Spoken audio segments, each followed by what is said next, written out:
परम पिता परमात्मा पूर्ण ब्रह्म सर्व सृष्टि रचनहार कबीर परमेश्वर जी की असीम रजा से आप सभी पुण्यात्माएं सत्संग सुन रहे हैं।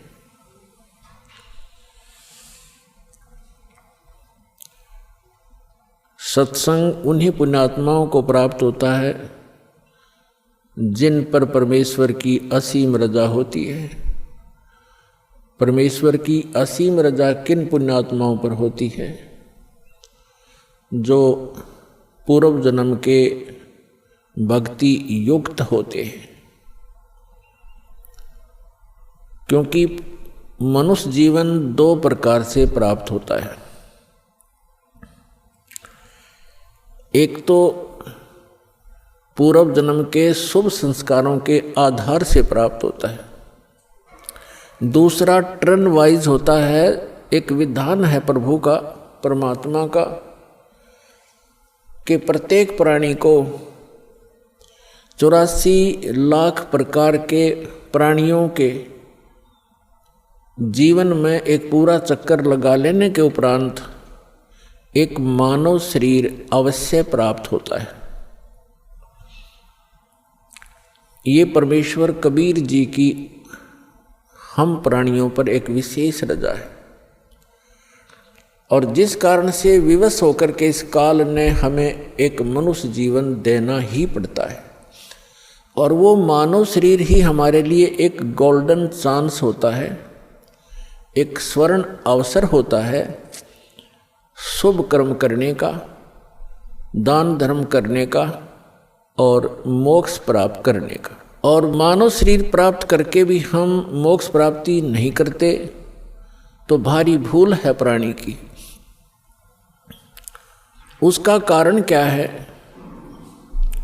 उसका कारण ये है कि जो मानव शरीर प्राप्त प्राणी, जो पूर्व जन्म के संस्कार से मानव शरीर प्राप्त किए हुए हैं, वो परमात्मा की भक्ति के लिए अवश्य कहीं ना कहीं जुड़ जाते हैं।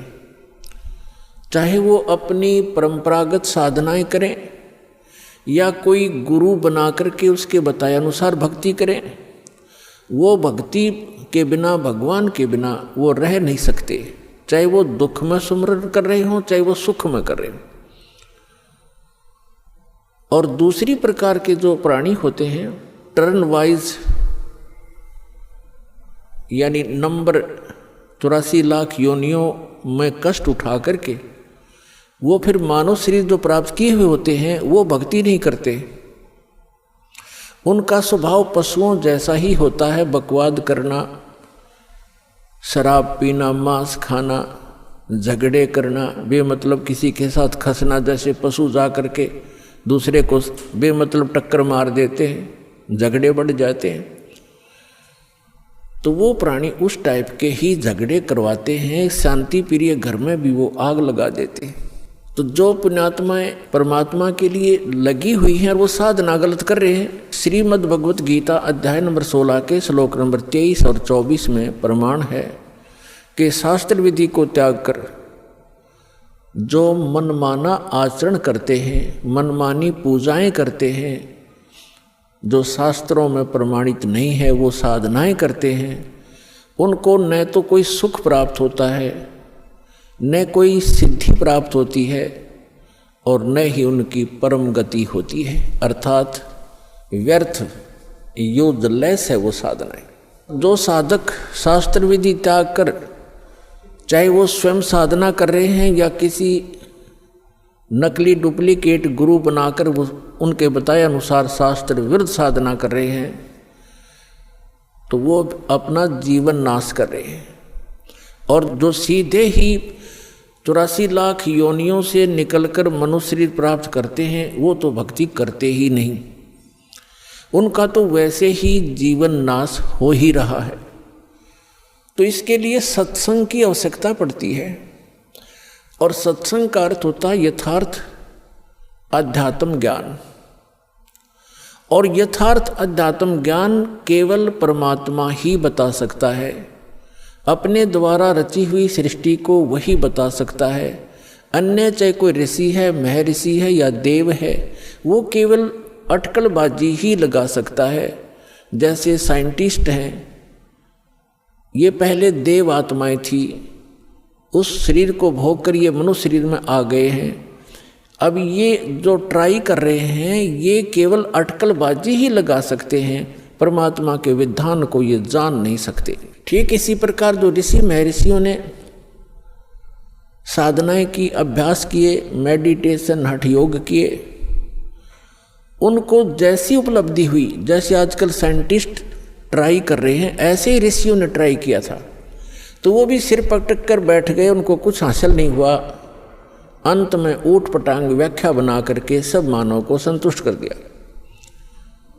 इसी प्रकार ये साइंटिस्ट कुछ दिनों में अपना जो निष्कर्ष है निकाल कर फाइनल कर देंगे, पर परमात्मा के विधान को परमात्मा ही बता सकता है, जीव नहीं जान सकता। तो वो परमात्मा अपने विधान और सत्संग को सुनाने के लिए स्वयं ही आते हैं। ये हमारे सदग्रंथ भी प्रमाणित करते हैं, क्योंकि जैसे पवित्र वेद है, ये गॉड गिवन स्पिरिचुअल नॉलेज है, परमात्मा का दिया हुआ अध्यात्म ज्ञान है, चारों वेद। और पांचवा वेद नष्ट कर दिया गया यहाँ के स्वामी द्वारा। यहाँ का स्वामी कौन है? वो ब्रह्म है, जिसको ज्योत स्वरूपी निरंजन अर्थात काल भी कहते हैं। इसको ये डर बना रहता है कि कहीं मेरे अंतर्गत जितने भी ये प्राणी फंसे हुए हैं, इनको परमात्मा का वास्तविक ज्ञान ना हो जाए। यदि इनको वास्तविक ज्ञान हो गया और जो सुख में सथल है, सत्यलोक अविनाशी परमात्मा का जो शाश्वत स्थान है, जहाँ कोई दुख नहीं, वहाँ वृद्धावस्था और मृत्यु नहीं, इसको डर बना रहता है कि यदि इनको उस स्थान का पता लग गया तो यहाँ कोई नहीं रहेगा। जिस कारण से ये कुछ पुण्य आत्मा होती हैं, उनको यहाँ भेज देता है, उनको गुरु पद प्राप्त करवा देता है, फिर वो शास्त्र विरुद्ध साधना बता के पूरे मानव मात्र को भ्रमित कर देते हैं। उसके लिए परमात्मा आते हैं। जो पवित्र चारों वेद हैं ये गॉड गिवन है, कबीर गॉड गिवन, कबीर परमात्मा के द्वारा दिया हुआ ज्ञान है। तो इस काल ने पांचवा वेद समाप्त कर दिया, जिसको सूक्ष्म वेद कहते हैं, जिसको तत्व ज्ञान कहते हैं। उसकी पूर्ति के लिए, उसके अभाव से जो हम यहाँ भटक रहे हैं, उसकी पूर्ति के लिए परमात्मा स्वयं आते हैं। परमात्मा को आज तक जितने भी ऋषि महर्षि, जितने भी धर्म ग्रंथ हैं, जितने भी ऋषि महर्षि हैं, उन्होंने निराकार बताया है कि उसका कोई आकार नहीं है। और जितने भी हमारे धर्म ग्रंथ हैं, उन्होंने परमात्मा को साकार बताया है, नर आकार बताया है, सहशरीर बताया है, उसका नाम कबीर बताया है।